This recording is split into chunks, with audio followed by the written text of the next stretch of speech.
Hey everyone, so I've been really convicted.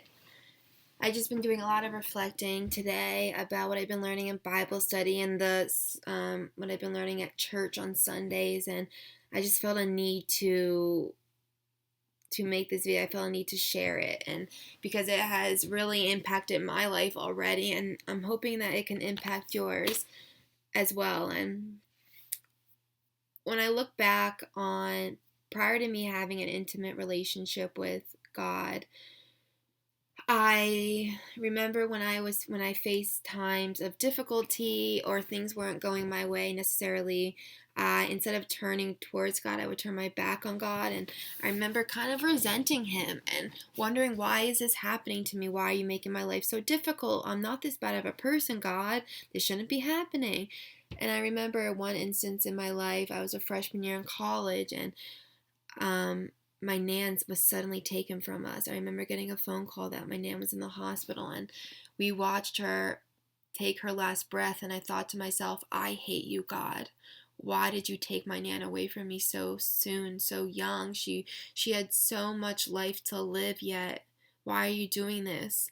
I never once looked to God for strength and guidance, but I looked to God as the kind of like just evil. Why did you do this to me? And the more I become the more I become intimate with my relationship with Christ today, and the more I read the Bible, I've come to the realization that God, you don't blame God in difficult situations, nor do you just pray to God for things. I remember also that when I in times of difficulty, I would pray for God, please God fix this, please God give me this, please God I want this, and that would be the extent of our relationship. I would just ask for Him, ask things from Him, and hoping He would give it in return, and that would be the extent. And I'm like really thinking back on it now, like all those times I did it, like how annoyed must he be with me. I mean, the only time I acknowledged him was when I wanted something or him to fix a problem.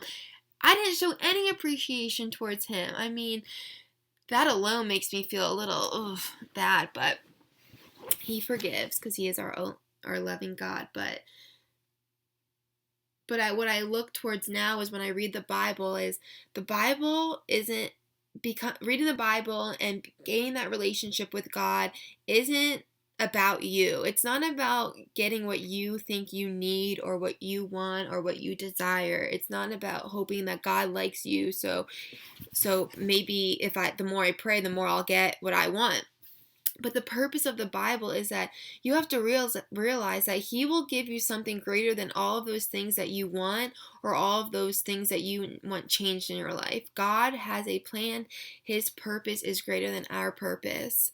And that is something I have really, really, really realized. And that's something that I've noticed even in my life today, that it's not about me. It's not. And when you fall in love with your Creator, the things that used to matter do not matter as much anymore. And I don't know if maybe you might be going through a difficult time in your life. You might be dealing with a death in the family, or something small like not getting along with your friend, or you're feeling a little lonely. But when you fall in love with your Creator, none of that will matter, because there's a bigger purpose, and that purpose is Him. It is God. And I'm just thinking about this whole falling in love with God, and I think back to the summer when I met my now fiance, Jason, and that summer when I was falling in love with him, I mean, I can't even put into words on how happy and elated that summer was. Even though I faced difficult times that summer, it didn't matter because I had Jason. I mean, I took a summer course that summer I met Jason, and I remember I didn't do well on this one test, and I was upset for a little bit. It didn't matter because I got to hang out with Jason that night. Or I remember I got in a car accident with my own house. I had my car in drive instead of reverse to go out of my driveway, and I banged right into the garage. And it was a fleeting thought, but I thought, oh crap, my parents are going to kill me. And then I was like, Oh, that's okay. I get to hang with Jason tonight because he made me so happy and he made me feel so complete and he took away all my worries and all the difficult times. He made them better because I was with him. And I think about me falling in love with Jason that summer and I multiply it by a billion whatever, and that is what it's like to fall in love with Jesus.